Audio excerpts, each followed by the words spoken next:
Welcome back to another insightful episode of Me&my Health Up. I'm your host, Anthony Hartcher. I'm a clinical nutritionist and lifestyle medicine specialist. My kids refer to me as AKA the healthy man. So what is the healthy man going to share with you today? Well, we're talking about the rise of plant-based diets. Yes, they're in the media, they're everywhere. There's a new name for a new diet every week, but it's essentially saying eat more plant-based foods. And so there's a real interest in plant-based diets. And I want to share my insight around plant-based diets because I've experimented with all of them. You name it. Vegetarian, vegan, flexitarian, Mediterranean, or you name any of these diets. I've been on it. I've tried it. I've given it a go. And I'll let you know in terms of my insights around doing these various diets. So what's the purpose of this podcast? You've probably guessed it. Yes, it's to enhance and enlighten your well-being. And I have the privilege in doing that for you. So let's start with plant-based diets. So what are they first? What are they? They're plant-based diets. So it's eating plant-based foods. So foods that are derived from plants. Okay, so why plant-based foods? Well, I think because the Western diet has slowly migrated away from plant-based foods and more into more meat consumption, higher meat consumption, and away from the vegetables, the grains, the nuts, seeds. And in terms of the grains, yes, we consume them, but they're generally in the over-processed form. And so there's a big movement because the pendulum's just essentially swung way too far one side, which is consuming meats everyday meats. And why? Well, they've become very accessible. We've worked out farming techniques and how to make sure that we can get lots of animals, grow them in farms, and we have these battery farms which aren't great for the animals. And so we've generated all these different ways to get more animals to consume, and we now overconsume them. We're essentially having way too much animal foods. And so what does that generally happen? When we swing the pendulum one side, we swing back the other side, and hence why plant-based foods are on the rise. And there's more and more studies obviously coming out about plant-based foods, and there's more ailments associated with eating too much, excessive consumption. Again, that's the point I want to labor. It's excessive consumption. Meats aren't bad. Meats aren't bad. It's right that we eat less of them. We need to consume a more balanced diet, and we've been over-consuming meat, but it doesn't mean that we need to swing the pendulum to the other side. Hence, probably I've given away the key point I want to make on today's podcast is we need ultimately moderation and balance and find what works for us as opposed to just following the trends. Yes, I've Googled this one as to what are the Google trends? What are people looking up? And generally, there's lots of interest in the rise of plant-based diets, hence why I'm sharing this topic with you, because there's interest. I know there's people out there that want to hear about plant-based diets, whether it's for them. So who is it for? Well, it's for anyone who's got an unbalanced diet. But then you shouldn't be balancing it with a pure plant-based diet. You might want to have a period where you have more plant-based foods, but ultimately, when we exclude food groups, we create nutritional deficiencies. So when we go no carbs, when we go no meat, whatever food group we're excluding, we create nutritional deficiencies. When we go high fat, low carbs, all these sort of things, we're just creating an imbalance. And the other thing is that it becomes unsustainable because we just want more of what we're not having and what other people are enjoying. And so the curiosity grows and the propensity to want it grows. And eventually you crack and you actually jump off the bandwagon, jump off the plant-based diets bandwagon, and you get back to more, a more balanced way of eating. And so I'm not saying don't try it or don't give it a go. Give it a go for a period. But what you want to do is transition to a balanced approach. And the balanced approach isn't typically what humans do. We swing to one side or the other. It's all or nothing sort of approach or mentality. I've been, eating lots of carbs, so therefore I'm going to go no carbs. And then you go back to swing it back to I'm eating lots of carbs. Now, that's the thing with plant-based diets, right? You generally consume more calories to get the same protein quota. So we realize that protein is the backbone to how we're built. We're a lot of water as well, but protein is fundamental building block of life. So we need protein. In order to get the same amount from a plant-based diet, we need to consume more calories. Otherwise, we're running a protein deficiency. And a protein deficiency can result in muscle wastage. We want to keep our muscle because it supports our skeletal structure. It helps us in terms of our skeletal structure. And ultimately, it helps us to perform tasks. It helps us with blood sugar regulation.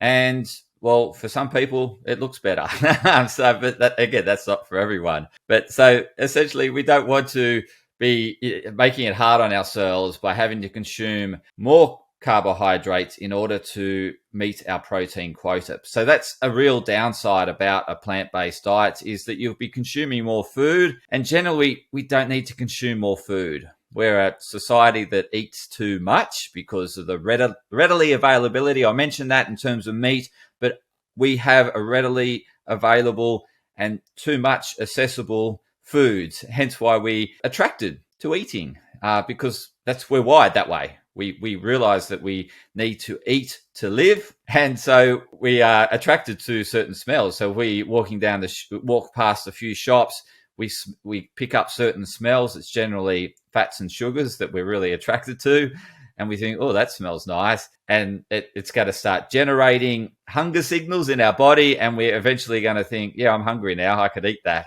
But without those smells, those hunger signals wouldn't have been generated, and you could have done without that meal that you just had. So, but I'm not talking about that. I'm talking about the rise of plant-based diets. But my point is that when we go to swing the pendulum to purely plant-based diets, yes, it's good in some ways, but there are a compromise. For example, you need to eat this. You need to eat more calories in order to get your protein quotient, because protein isn't as packly dense into plant-based foods. There is protein in plant-based foods, absolutely. Nuts, seeds, grains all contain protein.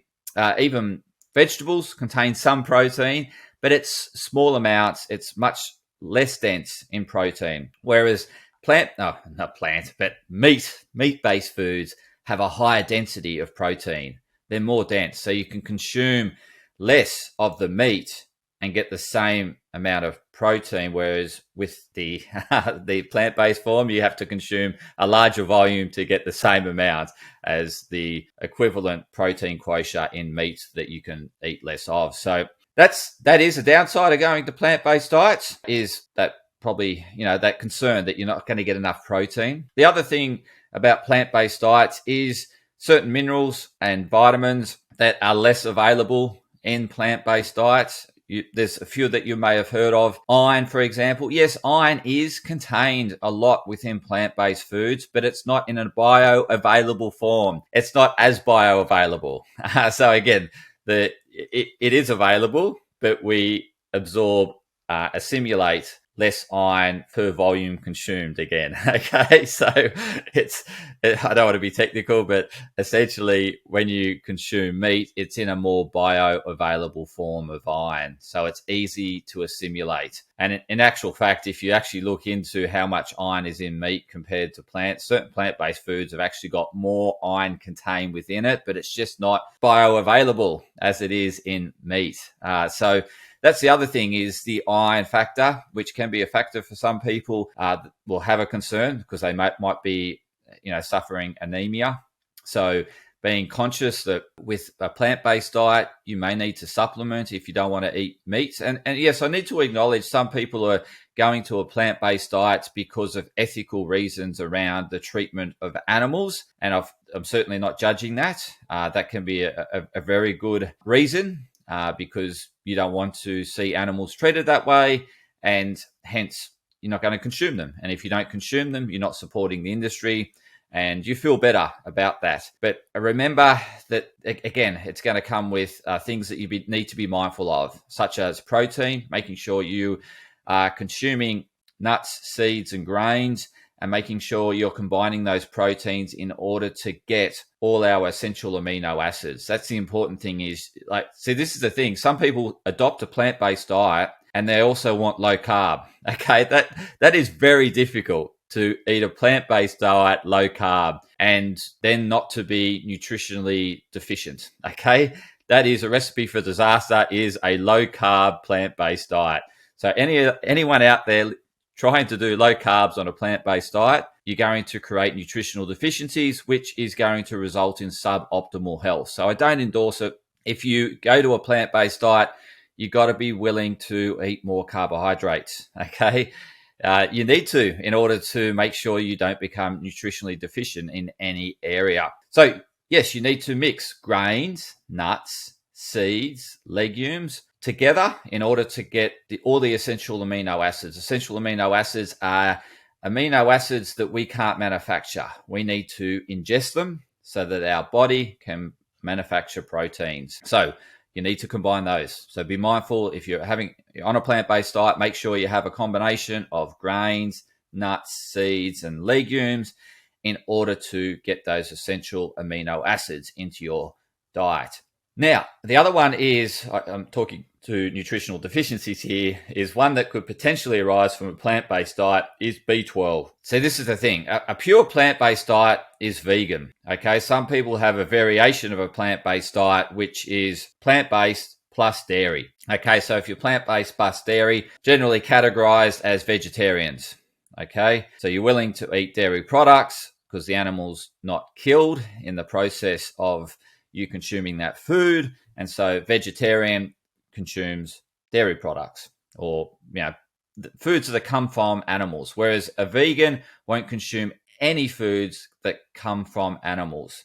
They'll only consume foods from plants. So when I'm talking about a B12 deficiency, I'm not talking to vegetarians that consume dairy. I'm talking to the ones that don't consume dairy and that only eat plant-based foods. It's highly probable that over time, if you were for prolonged periods of time, like greater than a year, you could run into B12 deficiencies, which are going to affect your ability. I just picked up a word, a bit of a slang term. So I just picked myself up in that motion of in speech, because through doing this podcast, I'm more conscious of the words I speak.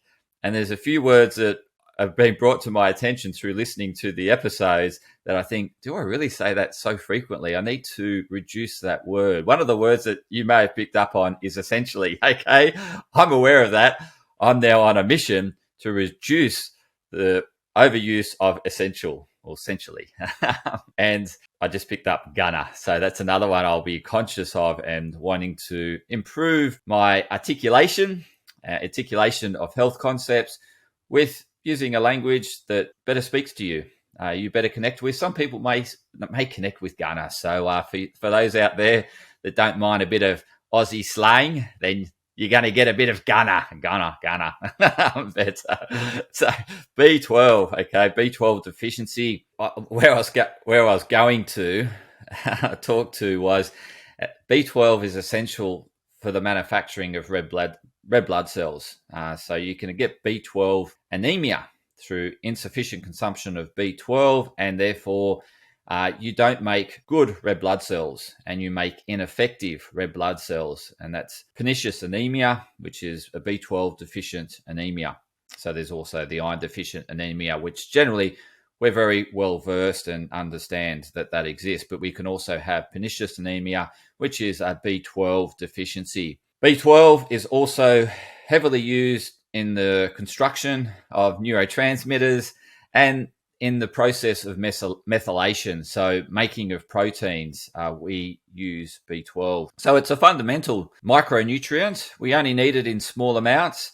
However, over a year of plant-based diets and not consuming dairy or meat, potentially you could run into a B12 deficiency. So yes, you can supplement with B12, and it's wise if you're never going to consume animal products ever again in your life, then you might want to consider B12 iron supplementation. The other one that's brought up a lot is calcium, There's plenty of calcium in plant-based foods, okay? Plenty of calcium. Yes, dairy products are rich in calcium. They're more a dense source of calcium. But again, they're in such a high dense ratio that we don't assimilate all the calcium. Again, with the plant-based ratios of calcium, we assimilate what we need, and there's going to be inhibitory process or inhibitory competing molecules that will compete for that absorption, such as calcium competes with zinc, competes with iron, competes with magnesium, competes with manganese.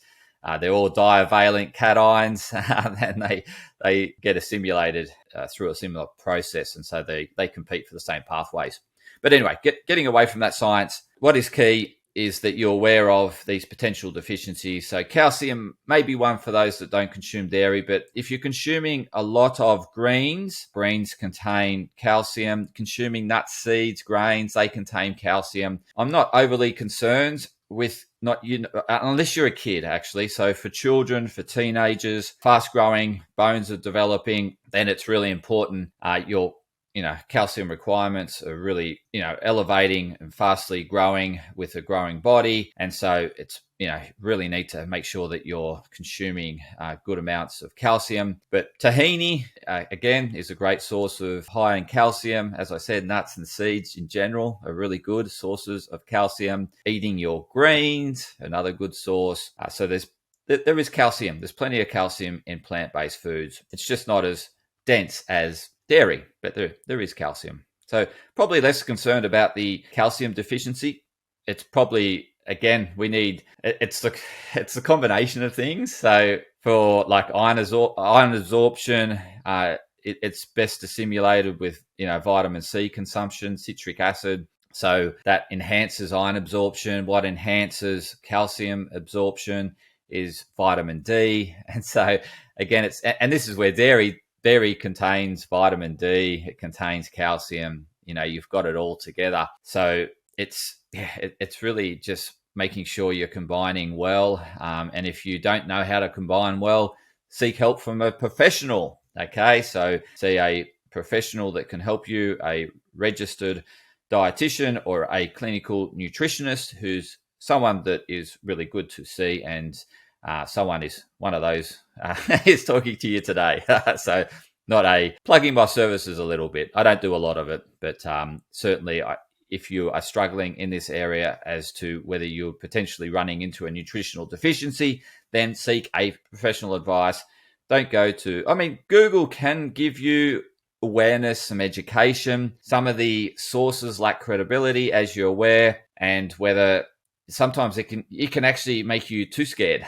There can be too much information, and what is relevant to you can be hard to disseminate. So again, it might be helpful to consult a professional in that area. Other potential nutritional deficiencies as a result of going plant-based, I've mentioned the iron potential, the B12 potential, the calcium potential. What other ones are there? I mentioned the amino acids, so the essential amino acids. So combining nuts, plants, seeds together with legumes, making sure you're eating a variety of plant-based proteins to get your essential amino acids. So that's the other risk, is that you're not getting in all the essential amino acids because you're going low carb and you're trying to also reduce calorie consumption. Reducing calorie consumption in a plant-based diet is going to potentially result in protein deficiency.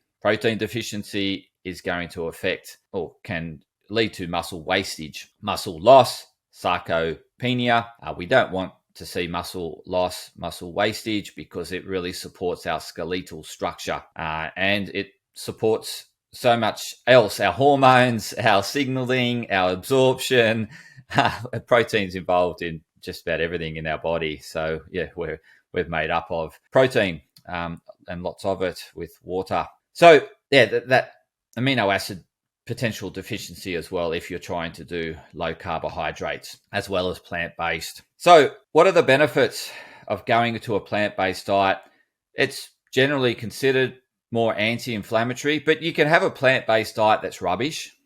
you can eat a lot of processed food. So not all vegetarians, not all vegans are very healthy. There's a portion of them that just avoid meat, but they eat a lot of processed and takeaway foods. And that is not the best approach, I guess. For me, it's finding a balance, having takeaway occasionally, having processed foods occasionally, but majority of the time, 80% of the time, you certainly want to be eating more whole foods, cooking more yourself, and making sure the foods aren't over processed. So you maximize the availability, bioavailability of nutrients in that food. So when you're going plant-based, making sure that you are eating whole foods, you're doing more cooking, and so you can go to vegan burger places, right? But you still get the rubbish bun. You still and some of these meat alternatives are quite synthetic, and so what's better, natural meat that's been in free range conditions, organically farmed, then I would consider that a better proposition than having a patty that's synthetically made in a lab. I don't consider that really connecting with us, what our body needs. Our body is very much connected with nature, and a lot of our health ailments are a result of the disconnection from nature, disconnection from our traditional ways of consuming foods, traditional ways of movement, and overconsumption of over-processed foods, underactivity, overexposure to artificial lighting, all those sorts of things, sleep deprivation, all that is playing a part. So what can it help? So if you eating more of those more unprocessed forms, cooking more, then it's generally considered more anti-inflammatory, which is going to be helpful in terms of longevity, because we have, our, I guess, Western lifestyle is quite inflammatory. And so eating more anti-inflammatory foods, more fruit and vegetable consumption is going to help fight aging, as well as what we call inflammaging, combining inflammation and aging together, because that's what the aging process is. So it's a degenerative process, and we can help that restorative process through consuming more plant-based foods. Absolutely. Plant-based foods are generally anti-inflammatory. But as I learned with my podcast with Udo Erasmus, who is an expert in fats, is that when we frying foods, when we deep fry, even pan fry, we are causing ill health, and we're bringing in lots of oxidative particles, hydrolyzed oils, which aren't good, trans fats, lots of free radicals. They accelerate aging. So making sure that when you're doing your plant-based diets, that you also, minimize pan frying, deep frying, because that can be a way in which vegetarians seek, enjoyment around food, is that they might have more tempura sort of style vegetables, or more deep fried, maybe chips or whatever. But so again, being mindful that the way you cook it also plays a part in terms of how healthy that food is to consume. Soups, fantastic in winter. So if you want to consume more plant-based foods in winter, then vegetable soups, soups with vegetables, legumes as your protein, fantastic. That more Mediterranean minestrone type soup is fantastic. Bone broths are also great for this time of the year as it's cooling. Bone broths are really healing. They have glutamine. They've got the minerals, like calcium from the bone.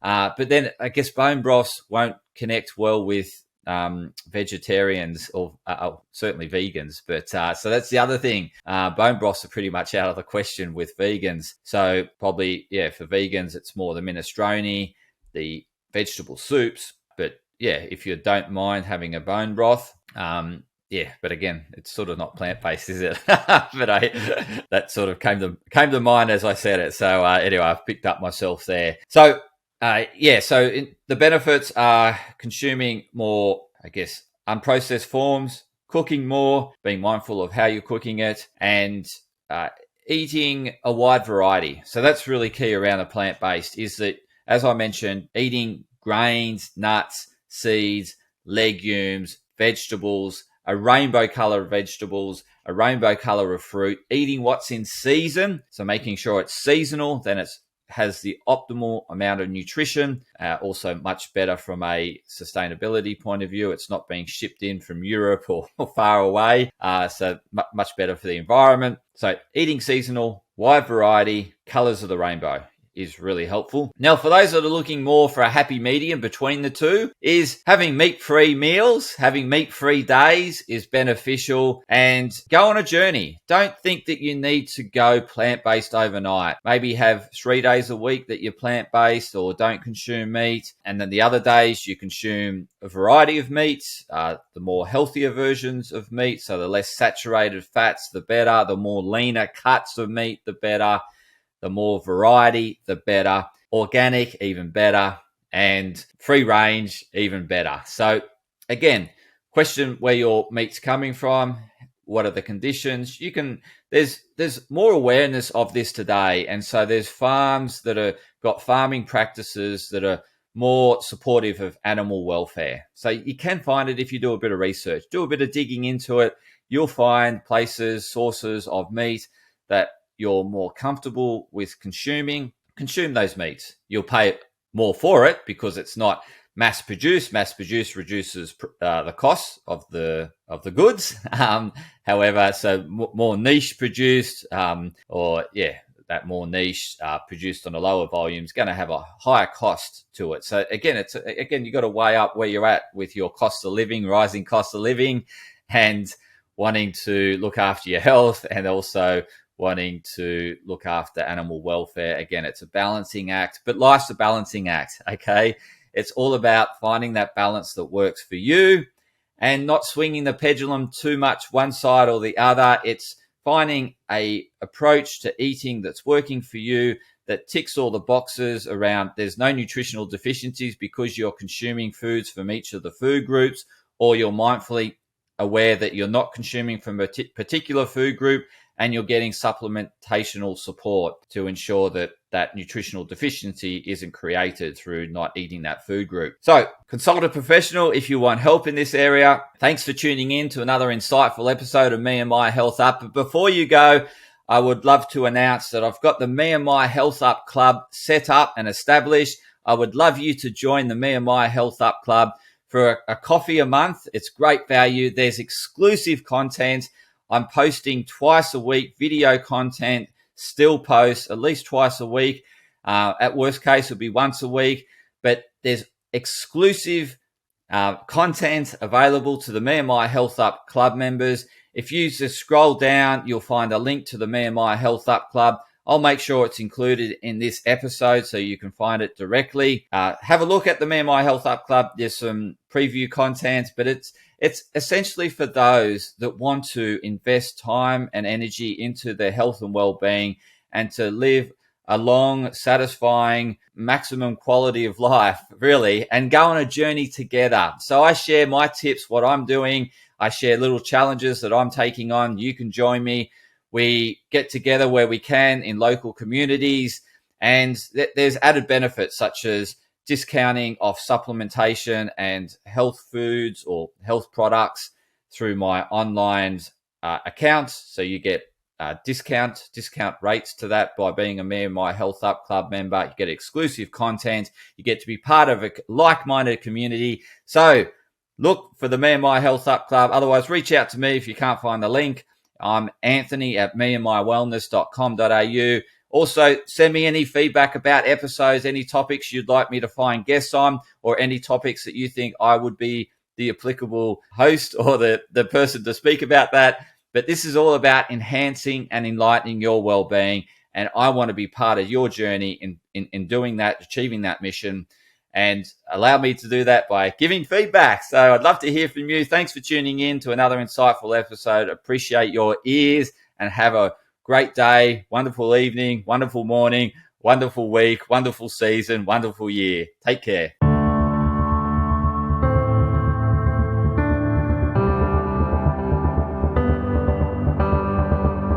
Podcast disclaimer. This podcast and any information, advice, opinions, or statements within it do not constitute medical, healthcare, or professional advice and are provided for general information purposes only. All care is taken in the preparation of the information in this podcast. Connected Wellness Proprietary Limited, operating under the brand me&my Health Up, does not make any representations or give any warranties about its accuracy, reliability, completeness, or suitability for any particular purpose. This podcast and any information, advice, opinions, or statements within it are not to be used as a substitute for professional, medical, psychological, psychiatric, or any other mental health care or healthcare in general. me&my Health Up recommends you seek the advice of a doctor or qualified health provider with any questions you may have regarding a medical condition. Inform your doctor of any changes that you may to your lifestyle and discuss these with your doctor. Do not disregard medical advice or delay visiting a medical professional because of something you hear in this podcast. This podcast has been carefully prepared on the basis of current information. Changes in circumstances after publication may affect the accuracy of this information. To the maximum extent permitted by the law, me&my Health Up disclaims any such representations or warranties to the completeness, accuracy, merchantability, or fitness for purpose of this podcast and will not be liable for any expenses, losses, damages incurred, indirect or consequential damages or costs that may be incurred as a result of the information being inaccurate or incomplete in any way and for any reason. No part of this podcast can be reproduced, redistributed, published, copied, or duplicated in a form without prior permission of me&my Health Up.